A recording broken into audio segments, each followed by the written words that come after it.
నమస్తే welcome to V3 news లక్ష్యం సమాజహితం నేను గణేష్ బులెటిన్ ముందుగా హెడ్లైన్స్ చూద్దాం 1991 నుంచి తన వెన్నంటి నిలిచిన గాంధీనగర్ ప్రజలకు కృతజ్ఞతలు తెలిపిన అద్వానీ పార్టీ వ్యవస్థాపక దినోత్సవం సందర్భంగా సందేశం పంపిన బీజేపీ సీనియర్ నేత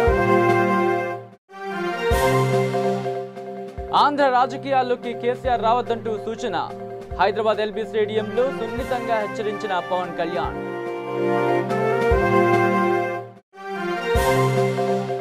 పట్టిసీమ ప్రాజెక్టుపై పరోక్షంగా ప్రశంసలు కురిపించిన కేసీఆర్ ఖమ్మం జిల్లా సభలో ఏపీ ప్రభుత్వంపై మొదటిసారి సానుకూల ప్రకటన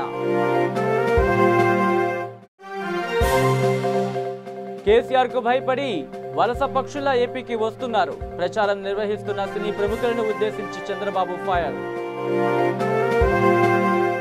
డీటెయిల్స్ లోకి వస్తే బీజేపీ సీనియర్ నేత ఎల్కే అద్వానీ ఎన్నికల్లో పోటీ చేయకపోయినా పార్టీ వ్యవస్థాపక దినోత్సవం సందర్భంగా ఓ బ్లాగ్లో తన సందేశం వెలువచ్చారు.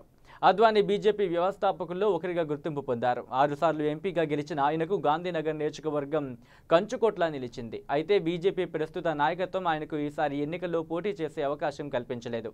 అయినా కానీ ఎక్కడా అసంతృప్తి వ్యక్తం చేయకుండా ఎంతో హుందాగా వ్యవహరించారు అద్వానీ. ఈ నేపథ్యంలో పార్టీ ఆవిర్భావ దినోత్సవం పురస్కరించుకొని సందేశం ఇచ్చారు. 1991 నుంచి తన వెన్నంటి నిలిచిన గాంధీనగర్ ప్రజలకు కృతజ్ఞతలు తెలిపారు. వారి ప్రేమ అన్ని వేళలా తనను ఎంతో సంతోషానికి గురి చేసిందని చెప్పారు. ఇక పార్టీ గురించి చెబుతూ బీజేపీతో తనది సుదీర్ఘ అనుబంధమని గుర్తు చేసుకున్నారు. 14 ఏళ్ల వయసులో ఆర్ఎస్ఎస్లో చేరిన తాను ఆపై భారతీయ జనసంఘ్ బీజేపీ ఏర్పాటులో కీలక పాత్ర పోషించాలని పేర్కొన్నారు. మొదటి నుంచి తాను ఒకే సిద్ధాంతాన్ని అనుసరించానని పార్టీ మొదట స్వప్రయోజనాలు చివరన అనే సూత్రానికి కట్టుబడి ఉన్నాళ్లు రాజకీయ రంగంలో కొనసాగాలని అన్నారు. రాజకీయ పరంగా తమతో విభేదించే వారిని ఎన్నడూ శత్రువులుగా చూడలేదని అలాంటి వాళ్లను జాతి వ్యతిరేకులుగా చిత్రీకరించే ప్రయత్నం కూడా చేయలేదని స్పష్టం చేశారు.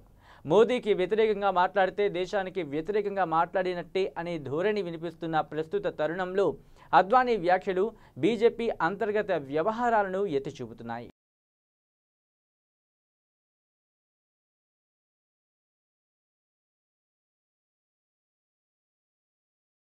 ఇక జనసేన అధినేత పవన్ కళ్యాణ్ హైదరాబాద్ ఎల్బీ స్టేడియంలో జరిగిన యుద్ధభేరి సభలో మాట్లాడుతూ కేసీఆర్పై నొప్పింపక తానొవ్వక రీతిలో వ్యాఖ్యలు చేశారు. ఓ ఉద్యమ నాయకుడిగా కేసీఆర్ అంటే తమకు ఎంతో గౌరవం ఉందని, ఆంధ్ర ప్రజల కోసం చంద్రబాబుతో విభేదాలను కేసీఆర్ పక్కన పెట్టారని హితవు పలికారు.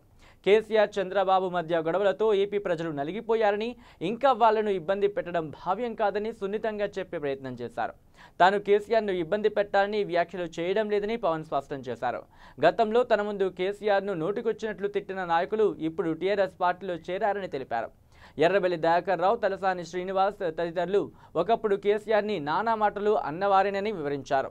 ఇలాంటి వాళ్ళంతా ప్రజల కోసం పనిచేసే వాళ్ళు కాదని, తమ స్వంత ప్రయోజనాల కోసం పనిచేసే నేతలని అన్నారు. తెలంగాణ రాగానే సీఎంగా ఒక దళితుని తీసుకువస్తామని కేసీఆర్ చెప్పినా కొన్ని ప్రత్యేక పరిస్థితుల వల్ల ఆ కోరిక నెరవేరలేదని పవన్ పేర్కొన్నారు.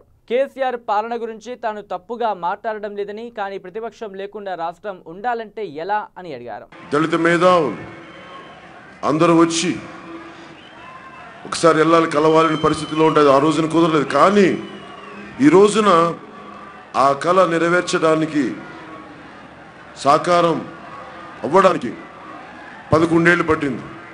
ఇది నా చాలా అదృష్టంగా భావిస్తున్నాను.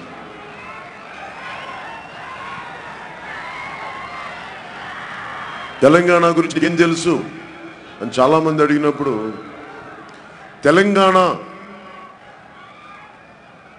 కల్చర్ గురించి కానీ, తెలంగాణ నేల గురించి కానీ, తెలంగాణలో పుట్టి పెరిగిన వాళ్ళు ఎంత పడతారో దానికి ఏమాత్రం తగ్గకుండా నా కన్నీళ్ళు ఉండే. నాకు తెలంగాణ కష్టాల మీద,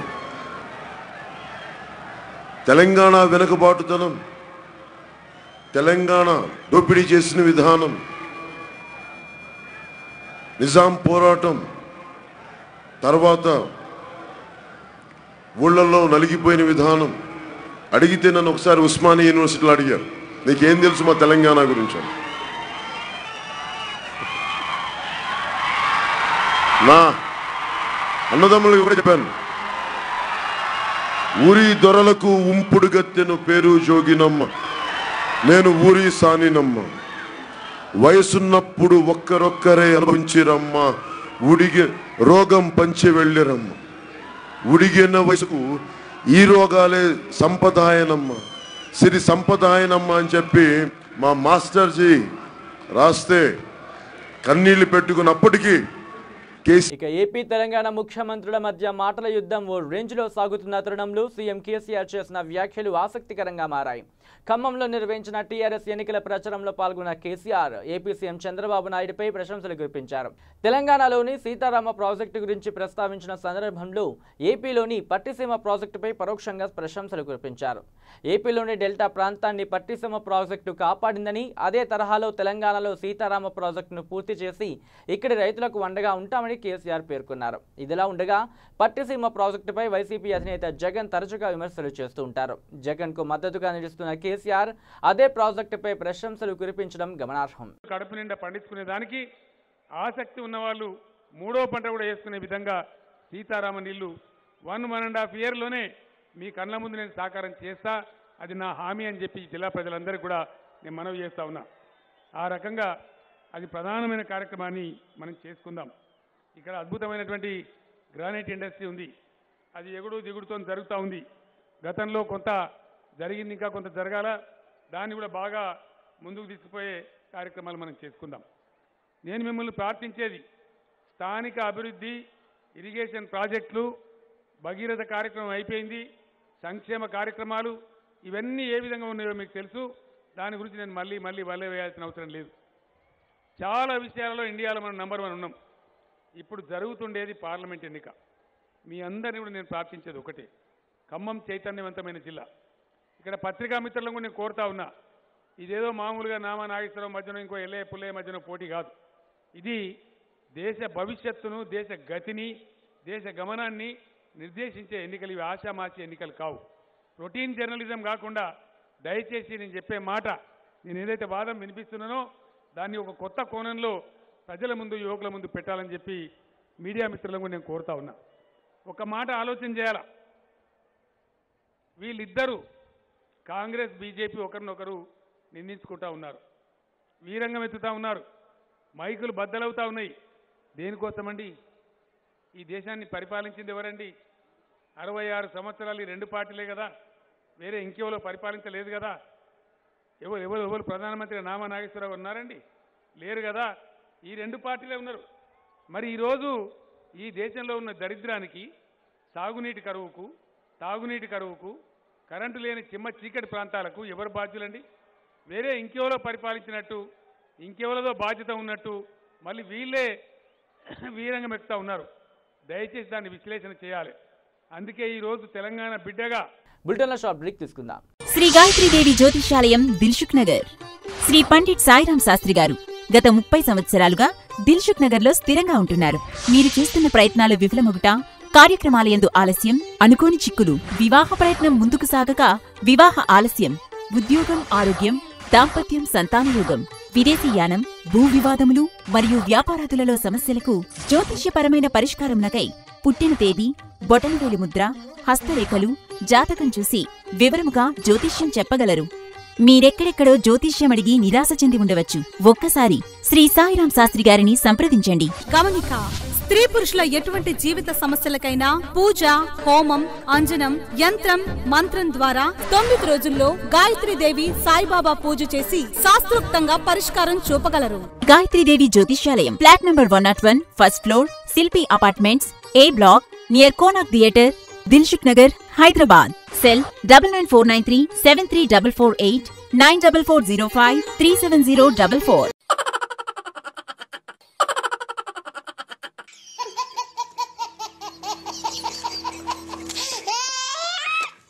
గిలిగిలిగా ప్రతిరోజు ఉదయం 11 గంటలకు, తిరిగి రాత్రి 9:30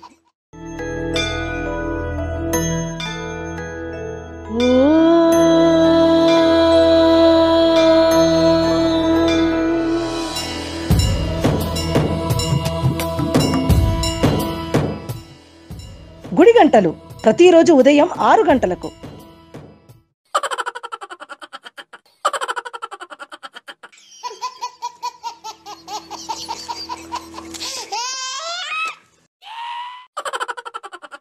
గిలిగిలిగా త్వరలో మీ V3 న్యూస్ ఛానల్లో.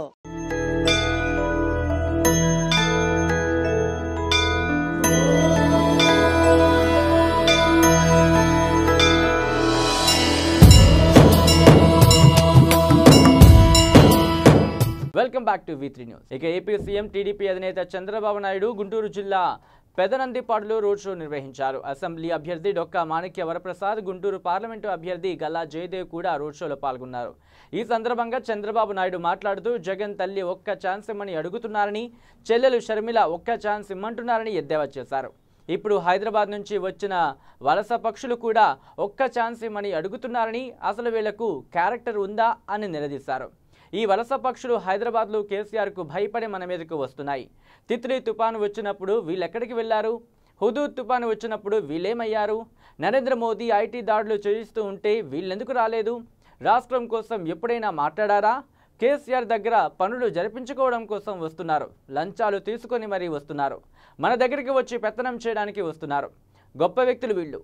మనకి ఇబ్బందులు ఉంటే కనపడలేదు, కానీ ఇప్పుడొచ్చి కథలు చెబుతున్నారు అంటూ తీవ్ర స్థాయిలో మండిపడ్డారు. ఈరోజు ఆంధ్ర శివాజీగా ప్రసిద్ధి చెందిన స్వాతంత్ర సమరయోధుడు పర్వతనేని వీరయ్య చౌదరి గారి పేరుతో ఒక స్మారక చిహ్నం కూడా కావాలన్నారు. అది కూడా చేపిస్తామని చెప్పి నేను మీకు తెలియజేస్తూ, ఇక్కడ పెదనందిపాడులో ఒక టెక్నికల్ ఎడ్యుకేషన్ ఇన్స్టిట్యూట్ కావాలన్నారు. ఇప్పుడుండి మార్కెట్ సబ్ యార్డ్ స్థాయిలో పూర్తి స్థాయి మార్కెట్ యార్డ్ కావాలన్నారు. ముల్లాయపాలెంలో ఈ ప్రాంత రైతుల సదుపాయంగా మిర్చి యార్డ్ కావాలన్నారు. నేషనల్ హైవేని కనెక్ట్ చేస్తూ పత్తిపాడు, బోయపాలెం, R&B రోడ్డు కావాలన్నారు. ఇవి కూడా చేస్తారని చెప్పి నేను మీకు తెలియజేస్తూ, ఒక దర్గా కావాలన్నారు. ఇక్కడ అది కూడా ఇస్తాను. ముస్లింలకు ప్రత్యేక శ్మశాన వాటికి కావాలని ఇస్తాం. ప్రస్తుతం ఉన్న మసీదును కూడా అన్ని విధాలుగా ఆధునీకరణ చేస్తారని చెప్పి నేను మీకు తెలియజేస్తున్నా. నేను ఒకటే మిమ్మల్ని కోరుతున్నా, ఇక్కడ మా తమ్ముడు EVM పట్టుకున్నాడు. మా తమ్ముడు అన్నాడు మాకు అసలు నమ్మకమే లేదని. కరెక్ట్. అది నేనే పోరాడా. ఈవీఎంల పైన, టెక్నాలజీ పైన నేనే పోరాడా. ఇప్పుడు ఈవీఎంల పైన VVPAT అని పెట్టించా అంటే, మనం మెషిన్ లో బటన్ నొక్కుతానే ఒక స్లిప్ వస్తుంది. అందులో అభ్యర్థి ఫోటో, సింబల్ రెండు వస్తాయి. మీరు ఒకసారి చూసుకోవచ్చు. కానీ సరిగా కూడా కనపడలేదని కంప్లైంట్ కూడా వస్తున్నది. జాగ్రత్తగా మీరు చూడాలి. అది పోయి ఒక బ్యాలెట్ బాక్స్ లో పడుతుంది. నేను అడిగింది, నేనే పిటిషన్ వేసా, 22 పార్టీలు వేసాం. మేమందరం అడిగింది డౌట్ వస్తే లేకుంటే 50% యూనిఫామ్ గా అన్ని బ్యాలెట్ బాక్సులు కౌంట్ చేయమన్నాం. దానికి ఎన్నికల కమిషన్ ఒప్పుకోవడంలా. నేను అడుగుతున్నాను తమ్ముళ్ళు, అప్పుడంతా మనం పేపర్ బ్యాలెటే కదా. అభివృద్ధి చెందిన దేశాలు కూడా పేపర్ బ్యాలెటే. ఇప్పటికి కూడా అమెరికా, సింగపూర్ అందరూ పేపర్ బ్యాలెటే. కావాలని ఇక్కడ మోసం జరిగే ప్రమాదం ఉంది. అందుకే రేపు సోమవారం మళ్ళా కోర్టులో వస్తా ఉంది. దానిపైన కూడా పోరాడుతున్నామని చెప్పి నేను మీకు తెలియజేస్తూ, మీరు ఒకటే చేయాలి, ప్రచారం చేయాలి. మీరందరూ ఆ స్లిప్ చూడాలి. మీరు వేసిన ఓటు కరెక్ట్ గా ఉందో చూసుకోవాలి. ఏదైనా డౌట్ వస్తే అక్కడే నిలదీయాలి. దాని మీద పోరాడాలి. పోరాడకపోతే నష్టపోతాం. ఇక మరికొన్ని రోజుల్లో రాష్ట్రంలో ఎన్నికల ప్రచార పర్వం ముగియనున్న నేపథ్యంలో వైసీపీ అధినేత జగన్ ప్రచారాన్ని వేగవంతం చేసేందుకు ప్రయత్నిస్తున్నారు. అనంతపురం జిల్లా కళ్యాణదుర్గంలో రోడ్ షోలో పాల్గొన్నారు. అభిమానులను, కార్యకర్తలను ఉద్దేశించి ప్రసంగిస్తూ టీడీపీ నాయకత్వంపై విమర్శలు గుప్పించారు. ఎక్కువగా స్థానిక సమస్యలపై దృష్టి సారించిన జగన్ సీఎం చంద్రబాబు, మంత్రి కాల్వ శ్రీనివాసులను లక్ష్యంగా చేసుకుని వ్యాఖ్యలు చేశారు. కళ్యాణదుర్గం నియోజకవర్గంలో 20 మంది రైతులు చనిపోతే 11 మంది అని టీడీపీ అవాస్తవాలు చెబుతోందని మండిపడ్డారు. నష్టపరిహారం కూడా అందరికీ అందించకుండా కొందరికే ఇచ్చారని ఆరోపించారు. రైతులకు మంచి చేయాలన్న ఆలోచన కంటే వేదవతి నది నుంచి ఇసుక ఎలా దోచేయాలన్న దానిపైనే చంద్రబాబు, కాల్వ శ్రీనివాసులు ధ్యాస అని ఆగ్రహం వ్యక్తం చేశారు. వీళ్ళు అసలు మనుషులేనా అని ప్రశ్నించిన జగన్, తాను 3648 కిలోమీటర్ల పాదయాత్ర చేసింది కూడా టీడీపీ అరాచక పాలనలోనే అని, తనకు అన్ని సమస్యలు తెలుసని పేర్కొన్నారు. వైఎస్ఆర్ మరణం తరువాత అనంతపురం జిల్లా వ్యవసాయ రంగాన్ని పట్టించుకునే వాళ్లే లేకుండా పోయారని జగన్ విమర్శించారు. ఆ సొంతం ఆటో ఉన్న ప్రతి అన్నకు చెప్తా ఉన్నా, ఆ సొంతం టాక్సీ ఉన్న ప్రతి పేదవాడికి నేను ఇవాళ చెప్తా ఉన్నాను. మీ కష్టాన్ని నేను చూశాను, మీ బాధను నేను విన్నాను. మీ అందరికీ నా పాదయాత్రలో హామీ ఇచ్చాను. మరొకసారి ఇవాళ పునరుద్ఘాటిస్తూ మీ అందరికీ కూడా చెప్తా ఉన్నాను. సొంత ఆటో ఉన్న ప్రతి సోదరుడికి, సొంత టాక్సీ ఉన్న ప్రతి సోదరుడికి సంవత్సరానికి 10,000 రూపాయలు ఇస్తాము అని చెప్పి వాళ్ళందరికీ కూడా హామీ ఇచ్చి చెప్తా ఉన్నా. పేదరికంలో ఉన్న ప్రతి బీసీ అక్కకు చెప్పండి, ప్రతి ఎస్సీ అక్కకు చెప్పండి, ప్రతి ఎస్టీ అక్కకు చెప్పండి, ప్రతి మైనారిటీ అక్కకు చెప్పండి. 45 సంవత్సరాల నుంచి 60 సంవత్సరాల వయసులో ఉన్న ఆ ప్రతి అక్క దగ్గరికి వెళ్ళి ఆ ప్రతి అక్కకు చెప్పండి, అక్క చంద్రబాబు ఇచ్చే 3,000 రూపాయలకు మోసపోవద్దక్క, వారం రోజులు ఓపిక పట్టక్క, అన్నను ముఖ్యమంత్రిగా చేసుకుందాం. అన్న ముఖ్యమంత్రి అయిన తర్వాత అన్న వైఎస్ఆర్ చేయూత అన్న పథకాలు తీసుకొస్తా ఉన్నాడు. ప్రతి అక్క చేతిలోనూ అన్న 75,000 రూపాయలు పెడతాడు దఫాలుగానే. ప్రతి అక్కకు చెప్పండి. ఇక వైసీపీ అధినేత జగన్ సోదరి షర్మిల ఎన్నికల ప్రచారంలో తలమునకలవుతున్నారు. పశ్చిమ గోదావరి జిల్లా ఉంగుటూరులో రోడ్ షోలు నిర్వహించారు. ఈ సందర్భంగా ఆమె మాట్లాడుతూ చంద్రబాబు మళ్లీ ప్రజల చెవిలో పూలు పెట్టేందుకు వస్తున్నారంటూ వ్యాఖ్యానించారు. చెవిలో క్యాబేజీలు పూలు పెట్టేందుకు మళ్లీ వస్తున్నారు. బాబు వస్తే జాబు వస్తుందని చెప్పి తన కొడుక్కే 3 ఉద్యోగాలు ఇచ్చుకున్నారు. 3 శాఖలకు మంత్రిని చేశాడు. కానీ ఆ పప్పుగారికి జయంతికి వర్ధంతికి కూడా తేడా తెలీదు. 3 శాఖలకు మంత్రిని చేశాడు. కానీ ఆ పప్పుగారికి జయంతికి వర్ధంతికి తేడా తెలీదు. కనీసం ఓనమాలు కూడా రాకపోయినా అందులో మెక్కించారు. ఒక్క ఎన్నికలో అయినా గెలిచాడా? దీన్ని పుత్రవాత్సల్యం అంటారో మరేమంటారో చంద్రబాబే చెప్పాలి. అందరి బాధ్యత తనదే అంటున్నారు. కానీ పప్పుగారి బాధ్యతే ఆయన బాధ్యత అంటూ షర్మిల విమర్శలు చేశారు. ఇచ్చిన హామీల పట్ల టీడీపీ సర్కార్ను నిలదీయాలని, ప్రతి వర్గానికి మేలు చేసిన ముఖ్యమంత్రి వైఎస్ఆర్ మాత్రమేనని ఉద్ఘాటించారు. మన నెత్తిని కూర్చోబెట్టారు చంద్రబాబు గారు. చంద్రబాబు గారికి అడుగుతున్నాం, ఇది పుత్రవాత్సల్యం కాదా? చంద్రబాబు గారి కొడుకేమో 3 ఉద్యోగాలు ఇస్తాడు, మామూలు ప్రజలకేమో ఉద్యోగాలు లేవు, ఉద్యోగ నోటిఫికేషన్లు కూడా లేవు. ప్రత్యేక హోదా మనకు ఎంత ముఖ్యం. ప్రత్యేక హోదా ఆంధ్ర రాష్ట్ర అభివృద్ధికి, మన పిల్లల భవిష్యత్తుకి చాలా ముఖ్యం. ప్రత్యేక హోదా ఆంధ్ర రాష్ట్రానికి ఊపిరి లాంటిది. అలాంటిది తెలుగుదేశం పార్టీ బీజేపీ పార్టీతో కుమ్మక్కయ్యి బీజేపీ పార్టీ మనకు అంత ద్రోహం చేస్తుంటే, హోదా ఇవ్వము అంటుంటే, అయినా కూడా 4 ఏళ్లు సంసారం చేశాడు ఈ బీజేపీ పార్టీతో. బీజేపీ పార్టీ మనకి ఇంత ద్రోహం చేసింది అంటే దానికి కారణము చంద్రబాబు గారు. గత ఎన్నికలకు ముందేమో హోదా కావాలి, 10 ఏళ్ళు కాదు 15 ఏళ్ళు కావాలి అన్నాడు.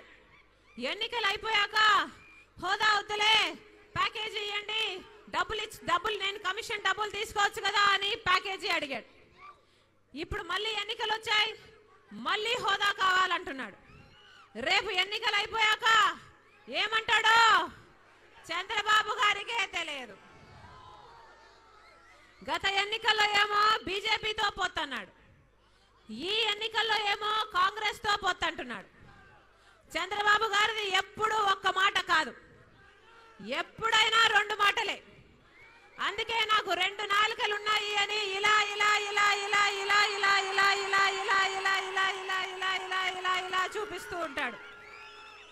మనకిన్ని రోజులు అర్థం కాలేదు. తెలుగుదేశం పార్టీ వాళ్ళు చంద్రబాబు ఇలా ఇలా ఇలా అంటే నాకు 2 నాలుకలు ఉన్నాయని చెప్పుకుంటున్నాడు అన్నమాట. ఇప్పటి నుంచి మనం ఇలా ఇలా ఇలా అంటే అవును మీకు 2 నాలుకలు ఉన్నాయి కరెక్టే అని చెప్పాలి. చంద్రబాబు గారిది రోజుకొక మాట, పూటకొక వేషం. ఈయన మార్చే రంగులు చూస్తే ఊసరి వల్లి కూడా సిగ్గుతో పారిపోవాలి.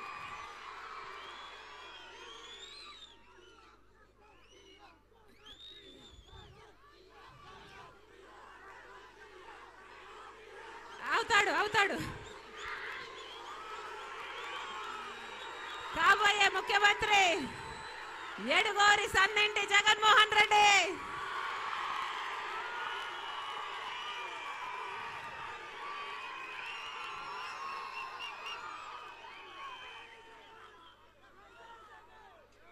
చంద్రబాబు గారు నిజం ఒప్పుకుంటే, దమ్ముంటే నిజం ఒప్పుకుంటే ఈయనకు నిజంగానే దమ్ముంది అనుకోవాలి. జగన్మోహన్ రెడ్డి గారు ప్రత్యేక హోదా కోసం చేయని పోరాటమే లేదు. నిరాహార దీక్షలు చేశాడు, ధర్నాలు చేశాడు, రాస్తారోకోలు చేశాడు.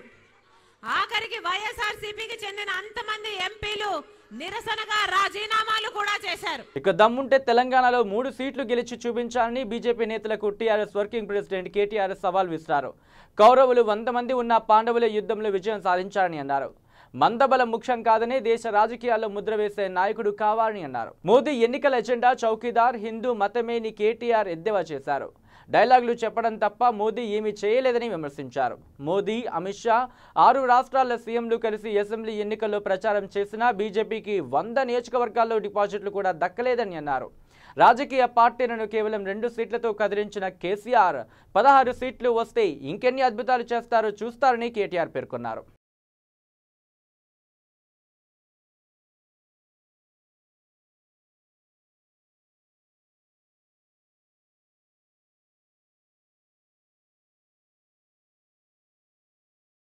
కాంగ్రెస్ పార్టీ నేత మాజీ రాజ్యసభ సభ్యుడు రాపోలు ఆనంద భాస్కర్ బీజేపీలో చేరారు. ఇటీవల కాంగ్రెస్ పార్టీకి రాజీనామా చేసిన భాస్కర్ తాజాగా ఢిల్లీలో కేంద్ర మంత్రి జేపీ నడ్డా సమక్షంలో బీజేపీ తీర్థం పుచ్చుకున్నారు. అనంతరం మీడియాతో మాట్లాడుతూ విధేయత ఉన్న కార్యకర్తలకు కాంగ్రెస్ పార్టీలో గౌరవం లేదని విమర్శించారు.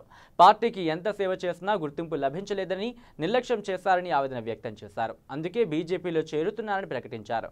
ప్రధాని మోదీ మరోసారి అధికారంలోకి రావడం ఖాయమని ధీమా వ్యక్తం చేశారు. దేశానికి ముందు తీసుకువెళ్లాలంటే అది బీజేపీ వల్లే సాధ్యమని స్పష్టం చేశారు. తెలంగాణలో ఈసారి బీజేపీ అనూహ్య సాధిస్తుందని జోస్యం చెప్పారు. ఇక కాంగ్రెస్ పార్టీ చీఫ్ రాహుల్ గాంధీ కేరళ రాష్ట్రం వైనాడ్లో నామినేషన్ దాఖలు చేశారు. ఈ సందర్భంగా రాహుల్ వెంట ప్రియాంక గాంధీ కూడా ఉన్నారు. సోదరుతో కలిసి రాహుల్ నామినేషన్ పత్రాలు సమర్పించారు. ఈసారి లోక్సభ ఎన్నికల్లో అమేథీ, వైనాడ్ నుంచి బరిలోకి దిగుతున్నారు రాహుల్.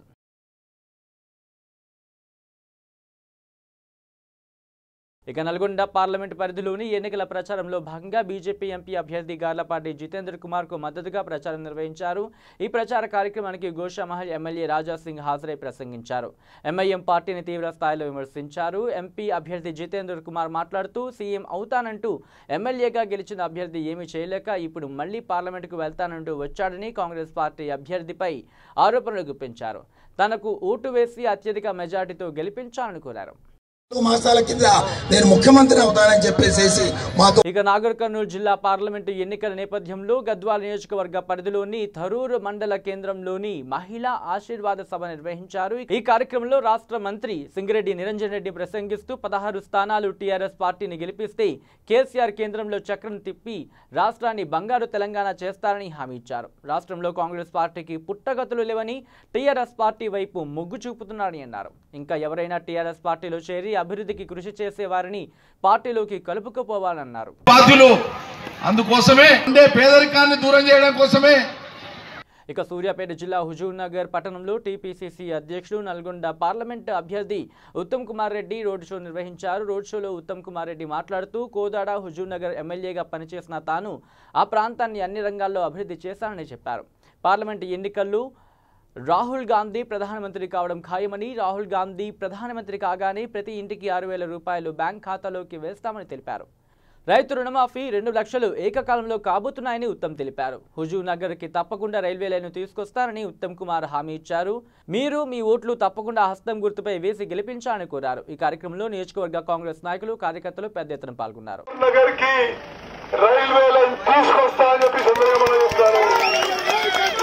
ఇక హైదరాబాద్ సోమాజిగూడ ప్రెస్ క్లబ్ లో తెలంగాణ ఈము రైతుల సంఘం ఆధ్వర్యంలో ప్రెస్ మీట్ నిర్వహించారు. ఈ కార్యక్రమంలో తెలంగాణ ఈము రైతుల సంఘం అధ్యక్షుడు పెంచాల శ్రీనివాస్ మాట్లాడుతూ ఈము రైతులు గత 10 సంవత్సరాల నుంచి ఈము పక్షులను పెంచడం జరుగుతోందని అన్నారు. అయితే ఈ ఈము పక్షులు పెంచడం బ్యాంకు మరియు ప్రభుత్వం అండ ఉందని ధీమాతో 2 సంవత్సరాలు పెంచసాగారని అన్నారు. 2 సంవత్సరాల తర్వాత ప్రభుత్వం గాని బ్యాంకులన్నీ పట్టించుకోకపోవడంతో వాటిని పెంచడం భారమై ప్రభుత్వానికి బ్యాంకులకు విన్నవించినా పట్టించుకోవడం లేదని అన్నారు. కొందరు అప్పుల పాలై మరికొందరు చావుబారిన పడ్డారని అన్నారు. ఈ ఈము పక్షులు తెలంగాణ రాష్ట్రంలో 118 యూనిట్లు ఉన్నాయి. ఒక్కొక్క యూనిట్లో 100 పక్షులు కాగా ఒక్కొక్క ఈము పక్షికి రోజుకి దాదాపుగా 500 రూపాయల దానా ఖర్చు అవుతుందని అన్నారు. ఇప్పుడైనా తెలంగాణ సీఎం కేసీఆర్ కు మనవి, మా కష్టాలు దూరం చేసి మాకు కూడా 100% రాయితీ ఇప్పించి పూర్తి అప్పుల బారి నుంచి తప్పించి మళ్లీ రైతులు చావుబారిన పడకూడదని వేడుకుంటున్నామని తెలంగాణ ఈము రైతుల సంఘం అధ్యక్షుడు పెంచాల శ్రీనివాస్ తెలియజేశారు. ఈ కార్యక్రమానికి తెలంగాణ రాష్ట్ర ఈము రైతుల సంఘం అధ్యక్షుడు పెంచాల శ్రీనివాస్, ఇతర అధ్యక్షులు, ఉపాధ్యక్షులు మరియు ఇతర సభ్యులు పాల్గొన్నారు. అయిపోతుంది. అదేవిధంగా నల్గొండలో ఒక రైతు కూడా ఈ బ్యాంకుల ఒత్తిడితోని ఆయన తీవ్రమైనటువంటి ఒత్తిడికి గురై ఆయన చనిపోవడం జరిగింది. షాద్ నగర్లో, మహబూబ్ నగర్లో ఉన్నటువంటి ఇంకొక రైతు కూడా ఆయన పురుగుల మందు తీసుకొని ఆత్మహత్యకు పాల్పడడం జరిగింది. ఆయన మాత్రం బ్రతకడం జరిగింది.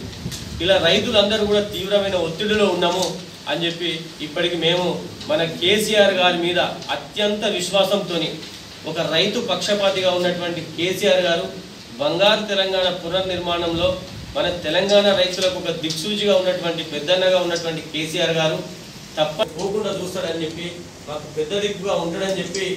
ఇక కర్నూలు జిల్లా ఆలూరు నియోజకవర్గంలోని దేవనకొండలో కాంగ్రెస్ పార్టీ అభ్యర్థి ఆశా బేగం ప్రచారం నిర్వహించారు. ఆమె ఈ సందర్భంగా మాట్లాడుతూ కాంగ్రెస్కు కంచుకోటగా ఆలూరు నియోజకవర్గంలోని దేవనకొండ అని కాంగ్రెస్ మేనిఫెస్టోలో రాష్ట్రానికి ప్రత్యేక హోదా ఉందని అన్నారు. రైతులకు 2 లక్షల రుణమాఫీ, వ్యవసాయ రంగంలో ప్రత్యేక అభివృద్ధితో పాటు ఆలూరు నియోజకవర్గంలో సంక్షేమ పథకాలు, స్థానిక సమస్యలను కాంగ్రెస్ పార్టీ పరిష్కరిస్తుందని ఆశాభావం వ్యక్తం చేశారు ఆశా బేగం. స్టోరేజ్ ట్యాంక్స్ ఏర్పాటు చేసి మనకు నీటి సమస్యలన్నీ కొరతను తీరుస్తాము. త్రాగునీటి సమస్య నిర్మూలించుటకు త్రాగునీటి బోర్లు ఏపిస్తాము. కమ్యూనిటీ బోర్వెల్స్ ప్రతి అనువైన చోట ఏర్పాటు చేసి ఉమ్మడి వ్యవసాయం బిందు సేద్యంకు పునాది వేయుట. రోడ్లు నిర్మాణం, ఆలూరులో రింగు రోడ్డు ఏర్పాటు చేస్తాం. ఎల్ఆర్టీని అభివృద్ధి చేద్దాం. దళిత క్రైస్తవుల చర్చిల నిర్మాణం పునరుద్ధీకరణ, ముస్లింలు, క్రైస్తవులు, బీసీలు, ఎస్సీ, ఎస్టీ మహిళలకు ప్రత్యేక ఇంజనీరింగ్ కళాశాలలు ఏర్పాటు చేస్తాము. పేదరిక నిర్మూలన చేస్తాము. ఆలూరుకు మున్సిపాలిటీ హోదా తెస్తాము. మహిళల సమస్యలు పరిష్కార వేదిక ఏర్పాటు చేయుట, ప్రతి ఒక్క మహిళల పేరిట రాజీవ్ స్వగృహ నిర్మాణం ఏర్పాటు చేస్తాము. ఆలూరు ఆడపడుచును మీ అమూల్యమైన ఓటుతో ఆదరించి గెలిపించాలని ప్రార్థిస్తున్నాను. జై జై కాంగ్రెస్, జై రాహుల్ గాంధీ. జై జై కాంగ్రెస్. హస్తం గుర్తుకే మన ఓటు. ఖచ్చితంగా మనం హస్తం గుర్తుకు ఓటేసి మన ఆశా బేగం అక్కడ మనం అంతా గెలిపించుకొని ఇక కామారెడ్డి జిల్లా సరంపల్లి గ్రామంలో జహీరాబాద్ ఎంపీ అభ్యర్థి మదన్ మోహన్ రావు సతీమణి ప్రీతిరావు సరంపల్లి గ్రామంలో ఎన్నికల ప్రచారం నిర్వహించారు. ఈ కార్యక్రమంలో ప్రీతిరావు మాట్లాడుతూ మన జహీరాబాద్ ఎంపీ అభ్యర్థిగా పోటీ చేస్తున్న మీ మదన్ మోహన్ రావుకు మీకు అందరికీ తెలుసు. సత్య గార్డెన్లో టాటా కంపెనీ ద్వారా జాబ్ మేళా పెట్టి వేలాది మందికి జాబ్లు కల్పించడం జరిగిందని అన్నారు. చదువుకున్న వారు ఉద్యోగాలు లేక వేల సంఖ్యలో ఉన్నారని, వారు ఎన్నో ఇబ్బందులు పడుతున్నారని, ఆ విషయంలో మన జహీరాబాద్ అభ్యర్థి మదన్ మోహన్ రావుకు తెలుసని అన్నారు. మీరు చేతి గుర్తుకు ఓటు వేసి మదన్ మోహన్ రావును భారీ మెజార్టీతో గెలిపించాలని ప్రీతిరావు కోరారు. ఈ కార్యక్రమంలో కాంగ్రెస్ యూత్ అధ్యక్షుడు ఉరుదొండ నరేష్, మామిండ్ల హనుమండ్లు, కాంగ్రెస్ కార్యకర్తలు, నాయకులు, మహిళలు పాల్గొన్నారు. గ్రామంలో తిరగడం జరుగుతుంది. గల్లీ గల్లీ, వాడ వాడ, ఇల్లు ఇల్లు తిరిగినాం. ఎంతో ఉత్సాహంగా ఉన్నది. ఇక్కడ జనాలు కాంగ్రెస్ పార్టీ మీద చాలా అభిమానం ఉన్నది. ఇప్పటికీ ఇంద్రమ్మ పేరు వినబడుతుంది. ఇంద్రమ్మ గట్టిన ఇళ్లలో ఉన్నాం. కొత్త ఇల్లు ఏమీ రాలేదని చాలా మంది చెప్పడం జరుగుతుంది. ఇంకోటి ఏం గమనించిన అంటే గ్రాడ్యుయేట్స్, డిగ్రీ చదివిన వాళ్ళకు పాపం ఉద్యోగాలు లేవు. కష్టపడి తల్లిదండ్రులు గారు వాళ్ళ భార్య కూడా మా సరంపల్లికి వచ్చేస్తుంది. మరి ఇంతకుముందు గతంలో కాంగ్రెస్ ప్రభుత్వం ఇచ్చినటువంటి ఇల్లే ఉన్నాయి, కానీ ఈ 5 సంవత్సరాల నుంచి కేసీఆర్ పరిపాలన ఒక ఇల్లు ఇచ్చిన సమయం లేదు. అదే ఉద్యోగం కూడా లేవు. ప్రతిదీ మాటలే కానీ మాత్రం పని మాత్రం లేదు. మరి ఇప్పుడు మన మదనన్న గారిని గెలిపించాలని చెప్పి మేము మనవి చేస్తున్నాం. ఇక శ్రీశైలంలో 2వ రోజు ఉగాది పండుగ సందర్భంగా శ్రీ బ్రహ్మరాంబ మల్లికార్జున స్వామి వారి గ్రామోత్సవం ఘనంగా నిర్వహించారు. ఉగాది పండుగను పురస్కరించుకొని స్వామి ఉత్సవాలకు భక్తులు అధిక సంఖ్యలో పాల్గొంటున్నారు. రేపటి వరకు జరిగే గ్రామోత్సవానికి అధికారులు అన్ని ఏర్పాట్లు చేశారు. ఇక బులెటిన్ ముగించే ముందు హెడ్లైన్స్ మరోసారి చూద్దాం. 1991 నుంచి తన వెన్నంటి నిలిచిన గాంధీనగర్ ప్రజలకు కృతజ్ఞతలు తెలిపిన అద్వానీ, పార్టీ వ్యవస్థాపక దినోత్సవం సందర్భంగా సందేశం పంపిన బీజేపీ సీనియర్ నేత. ఆంధ్ర రాజకీయాల్లోకి కేసీఆర్ రావద్దంటూ సూచన. హైదరాబాద్ ఎల్బీ స్టేడియంలో సున్నితంగా హెచ్చరించిన పవన్ కళ్యాణ్.